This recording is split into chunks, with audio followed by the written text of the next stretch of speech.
Bora virar a página, vamos falar do Corinthians, hein? Que começou na Copa Sul-Americana com derrota para o Huracán da Argentina. E tá até no GC aqui, hein? Repetiram o que o Flávio Prado escreveu no Twitter, hein? Que beleza, hein? Que o Flávio Prado, é claro que não perdeu essa oportunidade. Se tratando de Corinthians em competição internacional, Flávio já deu uma cornetada no Twitter, né? Escreveu aqui. Antigo Twitter, o XX, chame como quiser. O Flávio escreveu: Corinthians sendo Corinthians, habla espanhol, as coisas não andam. Foi o que escreveu o Flávio Prado, e aí a nossa equipe aqui, a produção, se inspirou para fazer esse GC, né? Que tá escrito aqui, ó. Hablou espanhol, 3 pontinhos, Corinthians começa Sul-Americana com derrota em casa. E ele já tá dando a risadinha, ó. Já tá dando a risadinha aqui, Flávio. Pedro, eu vou falar com você. Outro dia, alguém me falou, por que você, né? Como é que você entrou com essa história do Corinthians ser um mero figurante em campeonatos internacionais, um animador de campeonato? É através de observações. É só você olhar. A história do Corinthians em torneios internacionais, ela é humorística. Mas ela é bizarra. E eles justificam. Você vê? Que pode uma coisa dessa? Tomaram um baile do Barcelona de Guayaquil, se enrolaram com aquele time da Venezuela e agora perderam aqui. Ou seja, dificilmente vai passar de fase na Copa Sul-Americana, que é a segunda divisão do campeonato, né, da Libertadores. Não tem jeito. Você vê, o São Paulo, ele não precisa ter time, ele tem uma largura em competição internacional impressionante. Claro que já teve times maravilhosos, né? O time do Tele realmente era ótimo. Mas o Corinthians, tudo que o São Paulo tem de largura, né? O Corinthians tem de azar. Tudo acontece com ele, mas tudo. Não tem jeito. O corintiano deveria se conformar, e o próprio Corinthians classificou, vende a vaga. Tá com uma dívida horrorosa, pega um time aí que se dispõe a pagar. Cruzeiro pagaria uma bala para disputar a Libertadores esse ano. Sabe? Não aguenta, não vira motivo de chacota. Cria confusão, vira uma confusão. Você acha que não adiantou pro Ramon Dias remar com o Corinthians no Campeonato Brasileiro, aquela evolução do Corinthians, que termina com a segunda melhor campanha do retorno, não adiantou de nada pro Corinthians. Foi até pior pra você. Ganha o Campeonato Paulista, em cima do Palmeiras. Termina com mais de 9 jogos de vencibilidade do Campeonato Brasileiro do ano passado. O que fez confusão? Quando ele entrou na Libertadores. Pré-Libertadores. Aqueles jogos na Colômbia, o pessoal na Venezuela, o pessoal ficou cabreiro. É que hoje no Campeonato Brasileiro, convenhamos que se o time não for rebaixado, consegue uma vaga pelo menos na Sul-Americana. Quase todo mundo vai para uma competição internacional. Uma negociação, né, pô? Porque é ruim, né, pô? O Corinthians, eu entendo assim, um amigo meu falou, e acho que ele tem razão, ele falou assim, o Corinthians, ele é um time em evolução, é verdade. Ele foi fundado em 1910 e até 90 ele era um time de bairro. Né, disputava o Campeonato Paulista e tal. Em 90 ele ganha o Brasil. E aí, nossa senhora, ganhou vários títulos. Tem 6, né, Bruno, no Corinthians? Brasileiros? 6, acho que sim, né? 6, você tem, né? Eu acho que é isso. 6 títulos, você teve título. Tem 7, né? São 7, né? Então, muitos títulos, de 90 para cá. E agora ele está tentando, nessa crescente que ele vem, entrar no cenário internacional, mas ainda não chegou a hora, entendeu? Ele demorou 80 anos para chegar para sair do bairro e virar Brasil. E agora tem que esperar o tempo certo para poder, em algum momento, virar um time internacional. Então, é isso. Ele vira motivo de chacota, motivo de gozação. Eu não tenho nada com isso. Eu simplesmente sou um observador do meu tempo. Eu olho e vejo. O Corinthians não vai. Quando saiu o sorteio da Sul-Americana, eu falei aqui, tá fora. Juntos. Eu não falei? Tá fora. Eu escrevi, tá morto. Eu falei, não vai. Não vai. E olha, eu estava olhando hoje, o Bulo estreou na Libertadores ganhando. Poderia ser pior, porque Bulo é o tipo do time que ganha do Corinthians. É o tipo do time que ganha do Corinthians. Hoje, pelo menos, foi o Huracán e tal, né? Mas é isso. Mas, assim, gente, releva. O corintiano releva. Vamos pro Campeonato Brasileiro, começou bem a competição, releva Campeonato Internacional. Perde logo, sai e acabou. Aí daqui a pouco o pessoal esquece, né? Porque senão vai acabar caindo o Ramon Dias e tal. Ficar insistindo com isso aí, vai acabar caindo o Ramon Dias. Releva, sabe aquele negócio? Não, esse aqui vai jogar base e tal. Releva, porque senão vai ter jeito. Olha, eu reconheço que o retrospecto recente do Corinthians não é dos melhores em competições internacionais, mas o Corinthians, em 2012, campeão da Libertadores, para cima do Boca Juniors na final. Isso é uma verdade. E é o último campeão mundial, o último vencedor do Mundial de Clubes da América. O último mesmo. Né? 2012, o Corinthians conquista para cima do Chelsea. É verdade, esse foi o momento Once Caldas do Corinthians.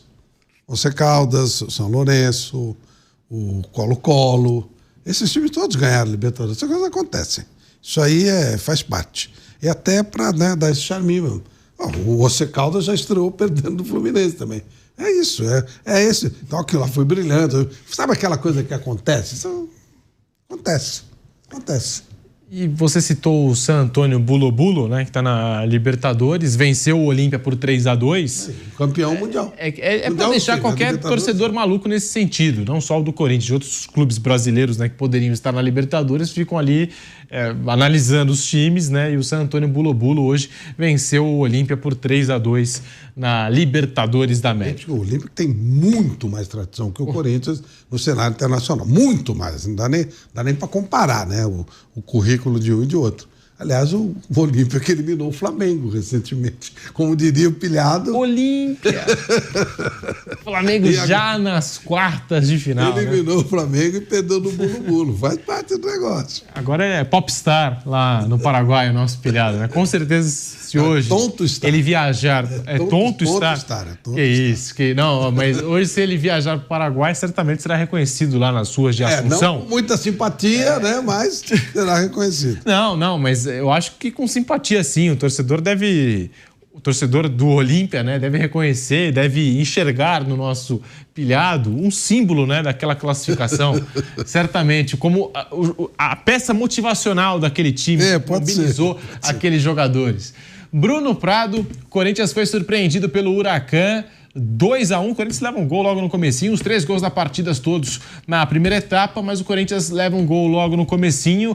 A impressão que fica, até pelo que o Corinthians mostrou contra o Barcelona de Guayaquil e por alguns jogos do Campeonato Paulista, pelos gols sofridos, que o Corinthians, sistema defensivo, deixa aí muito a desejar, sistema defensivo desse Corinthians, Bruno Prado. Mas, Bruno, só um detalhe. Essa eventual tragédia de um encontro com o Bulo-Bulo não está descartada. Né? Se o Corinthians ficar em segundo e o Bulo-Bulo ficar em terceiro... Pode acontecer, pode. Aí seria muito azar também, né? Que vai ser eliminado pelo Bulo-Bulo. Isso não resta a menor dúvida. Será eliminado Você já fez um confronto pensando lá na frente. Será eliminado. Então é melhor não acontecer. Essa criatividade está muito boa. Cai fora e tal. Não... Já pensou ser eliminado também pelo Bulo-Bulo? É Tolima, Guarani do Paraguai e Bulo-Bulo. É melhor não... Quase pelo Central da Venezuela. Quase. É melhor não disputar, melhor ficar quietinho. Bruno Prado, Huracan 2, Corinthians 1 na casa do Corinthians. O Huracan foi lá, surpreendeu o ótimo time do Huracan, hein? 2-1 pro Huracan na estreia do Timão na Copa Sul-Americana. O Huracan é um time que brigou pelo título argentino ano passado, vai bem também esse ano.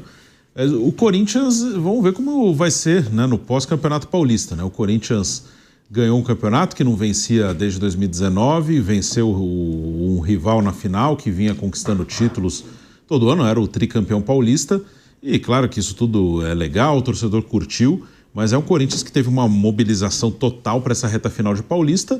Estreou no Brasileiro com um time totalmente reserva lá em Salvador e ainda conseguiu um bom resultado, né? Conseguiu um empate no finalzinho do jogo lá contra o Bahia. E agora estreia na Sul-Americana com derrota, né? Vamos ver quando o Corinthians vai voltar para valer as suas atenções para as competições que estão começando agora, que são as competições mais importantes da temporada. Hoje foi um time titular do Corinthians, ausências pela parte física também, de um time que voltou todas as suas atenções para a reta final do estadual. O Hugo machucado, goleiro, o Garro, esse aí já vinha com problemas já há algum tempo. O Angileri também ficou fora do jogo de hoje por um problema muscular. Mas, fora esses lesionados, o Ramon Dias colocou o que tinha de melhor em campo. E acabou derrotado, merecidamente. Mereceu perder o jogo mesmo para o Huracan. O Huracan foi melhor que o Corinthians. É um grupo que o Corinthians era pote 4, porque ele vinha da pré-Libertadores. Então, ele era pote 4. Então, não tem aqui nesse grupo, na teoria, um time muito fraco. Até o Racing do Uruguai, que hoje perdeu para a América de Cali, ano passado estava também no grupo do Corinthians. Claro que não é um time fortíssimo, mas não era um time tão ruim quanto as pessoas esperavam. O Corinthians não venceu no Uruguai, venceu aqui. E o Racing do Uruguai foi o segundo do grupo do Corinthians no ano passado. O Corinthians classificou em primeiro e o time uruguaio classificou à frente do Argentino Júnior, por exemplo. O Argentino Júnior, que há 2 anos ajudou a eliminar o Corinthians de uma fase de grupos de Libertadores. Passaram Del Valle e Argentino Júnior. O Argentino Júnior ganhou em Itaquera do Corinthians na Libertadores, dirigido inclusive pelo Gabriel Milito, que depois passou pelo Atlético Mineiro. Então é um Corinthians que fica numa situação complicada. Vai jogar em Cali na semana que vem contra o América de Cali, o time colombiano que venceu hoje no Uruguai. E se acontecer, por exemplo, uma derrota em Cali, como visitante, é sempre um jogo muito difícil. E uma vitória do Huracan em casa contra o Racing do Uruguai, são resultados normais, seriam vitórias dos mandantes. Esse grupo já ficaria com 2 times com 6 pontos, Huracan e América de Cali, e 2 times com 0. O Corinthians teria 4 rodadas para tirar 6 pontos. Então, o jogo de Cali torna-se um jogo importante, né? Se o Corinthians quer levar a Copa Sul-Americana como uma competição relevante para ele na temporada, ele vai ter que arrumar pelo menos 1 ponto lá. Vai ter que arrumar alguma coisa. Se ele voltar com uma derrota de Cali, principalmente se o Huracan confirmar o favoritismo em casa com o Racing do Uruguai, a situação de classificação fica bem complicada, faltando 4 rodadas com 6 pontos de desvantagem. Corinthians que começa com o pé esquerdo a Copa Sul-Americana. Raí Monteiro, 2-1 para o Huracan, jogando aqui em São Paulo, na casa do Corinthians. Raí Monteiro. Comentei esse jogo na Jovem Pan ao lado do Fausto Favara e do Guilherme Nápoles, também o Vitor Boni lá em Itaquera. E acho que é um jogo que a gente pode dividir bem assim em 2 partes, né? O primeiro tempo até não foi tão ruim assim do Corinthians. O Corinthians toma um gol na primeira finalização do jogo, um lance de cabeça, né? E consegue reagir rápido também com um gol de cabeça do Ranieri. E depois disso cria algumas oportunidades, mais especificamente 2 com o Yuri Alberto. Acaba não conseguindo marcar o gol do 2-1, né? Criando principalmente pelo lado direito, o lado mais forte do time, com o apoio do Mateuzinho e algumas jogadas do Carrilho também, que tem jogado muito bem. E acaba sofrendo no finalzinho do primeiro tempo um gol e mais uma falha defensiva, né? Acho que esse é um ponto importante aí pra gente olhar para esse Corinthians do Ramon Dias. O Corinthians do Ramon Dias fez 22 jogos na temporada, sofreu gols em boa parte deles, né? Sofreu 23 gols já. Então o Corinthians tem uma média aí de pelo menos um gol sofrido a cada jogo. E são poucas as partidas mais importantes que o Corinthians passou sem ser vazado. Não tomou gol, por exemplo, contra o Barcelona de Guayaquil, mas isso de nada valeu, pois foi eliminado da Libertadores naquela ocasião. E não tomou gols nas 2 finais contra o Palmeiras, onde havia uma outra mobilização, né? Uma outra concentração, enfim, para aqueles 2 confrontos. Mas em linhas gerais é uma defesa muito frágil a do Corinthians, né? Esse é o principal problema aí que o Ramon Dias não tem conseguido solucionar. Eu acho que as partidas finais do Campeonato Paulista, né, são as exceções que vão confirmando essa regra, pelo menos até aqui. Naqueles 2 jogos a defesa foi muito bem, nos demais a defesa do Corinthians uma peneira, sofrendo gols em todos os jogos. Hoje falhou o Félix Torres, depois falhou o Gustavo Henrique, no fim acabaram saindo os 2, né? Saiu num primeiro momento o Gustavo Henrique, me pareceu por uma opção para a entrada do André Ramalho, mais adiante saiu o Gustavo Henrique aí já numa tentativa mais de atacar, né? De enfileirar homens na frente, enfim, foi até o momento que o Corinthians perdeu o meio campo, porque ele tinha o Breno Bidon à frente da defesa e tinha Thales Magno, Giovani, que voltou a jogar depois de 2 meses, Yuri, Memphis, todo mundo enfiado lá no ataque. Só bem mais adiante voltou o Coronado. Mais uma vez o Romero saiu jogando. Mais uma vez, para mim, não se justifica essa titularidade do Romero, sendo como um 12º jogador desse time do Corinthians, né? Sempre que o Corinthians não tem um dos homens da frente, seja o Garro, seja o Yuri, seja o Memphis, o Romero é o titular. Na final do Campeonato Paulista, por exemplo, não tinha o Garro no primeiro jogo. Jogou o Romero e não jogou bem no Allianz Parque naquela ocasião. Então, essa é uma questão assim, que eu olho com muitas ressalvas no trabalho do Ramon Dias. Por que sempre o Romero? O jogo de hoje, por exemplo, podia ser um jogo para o Coronado. Coronado é o meio armador, é o cara que pode substituir o Garro. Não, ele coloca o Romero no time, faz uma dupla Romero e Yuri e puxa o Memphis para ser o armador. O Memphis fez um jogo muito ruim também. Até quase fez um golaço lá do meio campo no segundo tempo e tal, mas assim, no mais nada, né? Sem criatividade, sem finalizações, nada. Então foi um jogo muito, muito ruim do Corinthians, principalmente no segundo tempo. O time foi se despedaçando ao longo do jogo, não conseguiu voltar, não conseguiu criar, não conseguiu ser perigoso, sem nenhuma consistência defensiva. Então tem muita coisa ainda para o Ramon trabalhar, né? Se o Campeonato Paulista enganou aí muita gente, imaginou que seria um novo Corinthians a partir daí, alguns dias depois a realidade é completamente outra e mostra que o Ramon vai ter que trabalhar bastante para ajustar todos esses problemas que tem o Corinthians. E até mesmo na final do Paulista, não é, Flávio? Até na final do Paulista, o Corinthians foi melhor que o Palmeiras nos 2 jogos, mas mesmo assim flertou com o perigo muito ali. Também pelas 2 péssimas atuações do Palmeiras. O Palmeiras jogou muito mal, os 180 minutos. Não estou aqui tirando mérito, o Corinthians mereceu ser campeão, foi melhor nas 2 finais, foi sólido, foi competitivo, foi organizado, mas foi naqueles 2 jogos. Mobilizado, muito concentrado para aquela missão.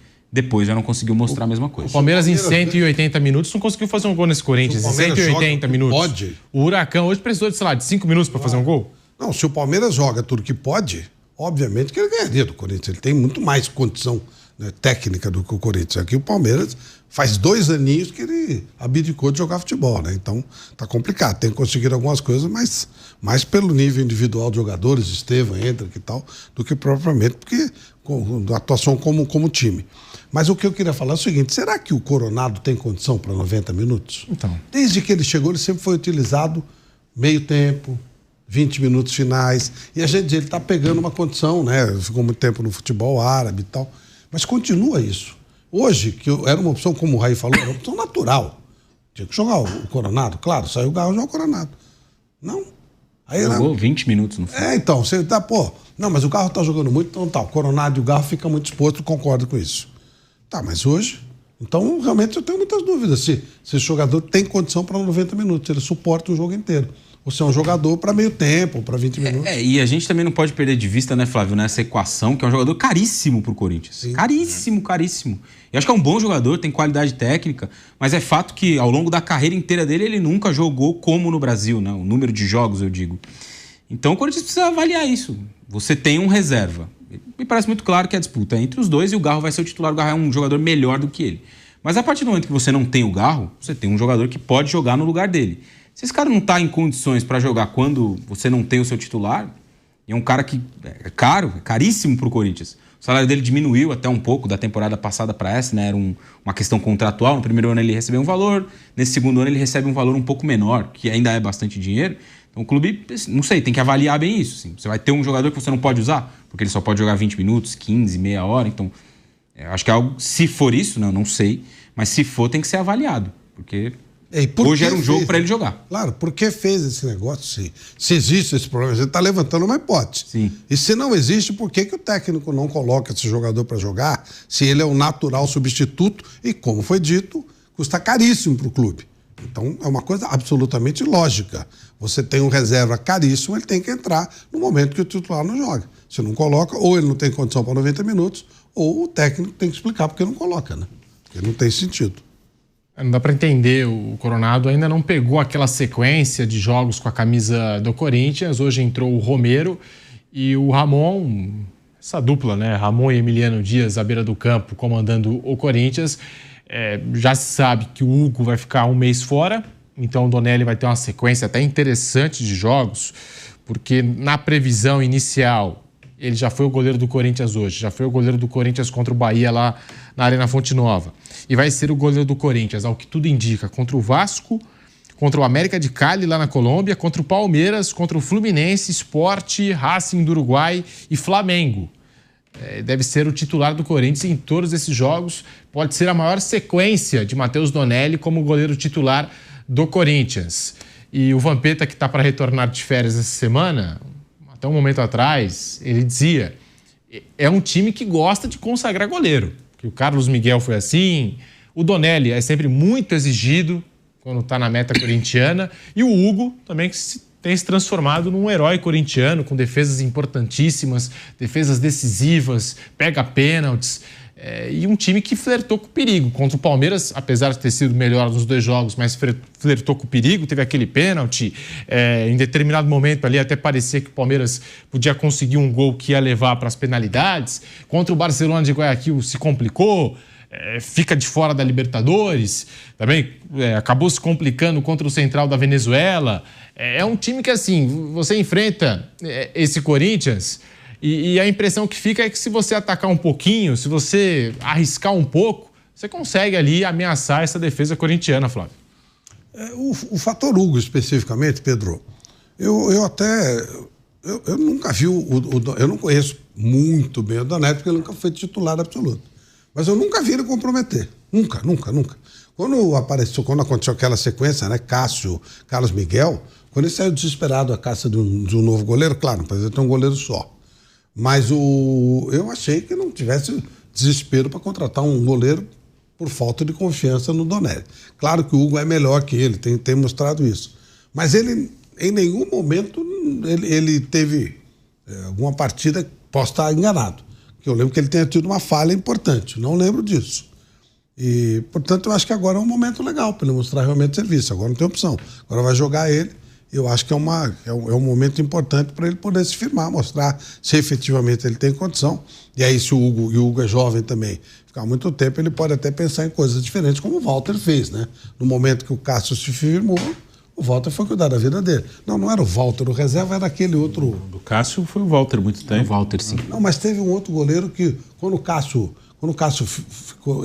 tinha um outro goleiro e o Cássio ficou como titular. Tinha antes o Danilo Fernandes, Júlio César. Danilo Fernandes. Quando o Júlio César decidiu que não ia mais ficar, o reserva do Júlio César era o Danilo Fernandes. E aí o técnico vai buscar o terceiro goleiro, que era o Cássio. Uma coisa meio esquisita, mas aí no fim provou que acertou, claro. O Danilo saiu imediatamente, foi para o Internacional, salvo engano.